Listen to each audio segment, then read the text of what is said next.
Hi, I'm Matt Turnbull and this is my video submission for the Coach Educator course. I've been asked to answer some questions regarding my philosophies and theories and journey. The first question is my coaching journey.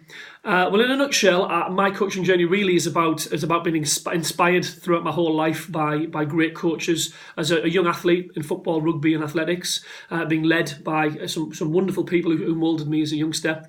And then in my own triathlon career, later on, getting my own coach and being inspired by a man that changed my life. Fundamentally changed my life, and then taking the steps in 2014 and 15 to become a coach myself, and getting onto the BTF level 2 coaching course and being inspired and having personal friends with some of my coaches who went on to become mentors, the likes of Dowie, Rob, Morg. And then at level 3, just another level up, just getting to work with people like Simon Ward and Chris Roberts, and being mentored by Nikki Proctor. I've had a wonderful experience from beginning to end. And then in my own community as a coach, just being able to see the difference that I can make in other people's lives with what little knowledge I have, mainly with my own passion and enthusiasm that is. It has changed the lives of a lot of people around me because I built my own club, and I'm having a wonderful experience. And I think the next step for me really as a teacher, because I'm a teacher, is to pass on that knowledge and experience and the inspiration I've had, and hopefully help other people. And that's the direction I'd like to go.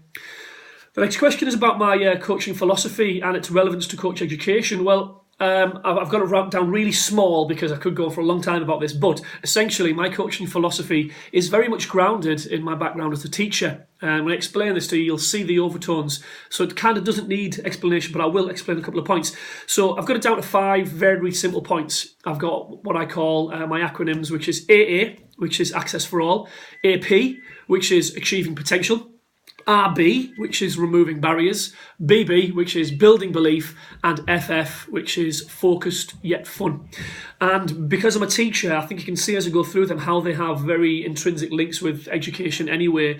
So if I talk mainly about adult education, which is obviously looking at mainly teaching level 1 and 2 and 3 courses, that Access for All is very difficult for adults to access education later in life, and it's removing the barriers for them, and letting them understand that they are worthy, that they are capable, and beyond that, building belief. The counsellor hat, the mentor hat, some things as simple as positive praise and reflecting good work, and allowing those adults to build confidence and move forward, and each one helping them achieve their potential individually, because they are individual, and using the skill set that I have of all the different theories that we know as triathlon coaches to help them find their path and move forward.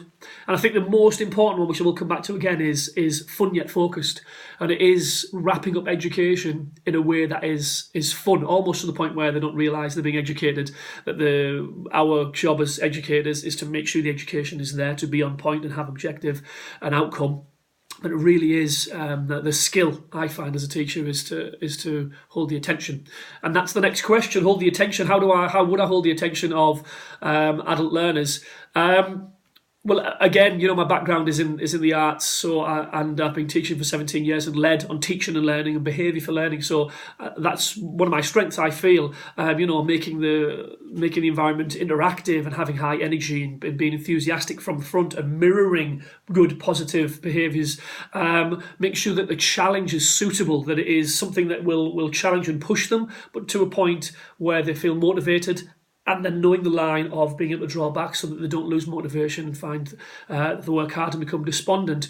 Varying tasks, and a big thing in education at the moment is what we call collaborative learning, and that is finding grouping of adults and children in ways that's going to bring the best out in them, but in an independent way. It's very important that we focus on the independence. So rather than giving them the answers, you give them the tools, which is really important. It's called mastery, which I'm happy to talk about later on. And I think bribes as well. Bribes and prizes is also an interesting way, a fun way of keeping people interested and keeping the atmosphere light.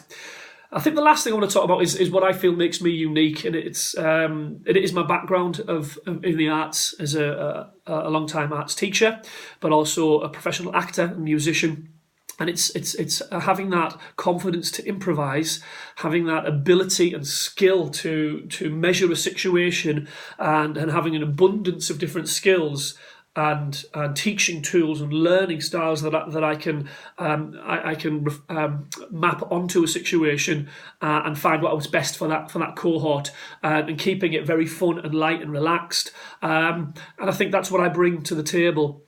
So mapping both my teaching qualification in the arts and drama, and then also my professional accreditation as an actor, and it served me really well. You know, essentially, I spent 17 years trying to find ways of keeping children out of seats and educating them, which is very counterintuitive to a lot of ways of teaching, which is sit them down, shut them up, put a book in front of them. So there's my answers to those questions. They're as brief as I could make them, and I will apologise about the video being slightly long, but I do feel that I've only just touched the surface of most of those things, and I do hope I'm given the opportunity to go into more detail and find out a bit more about this course. Thank you very much.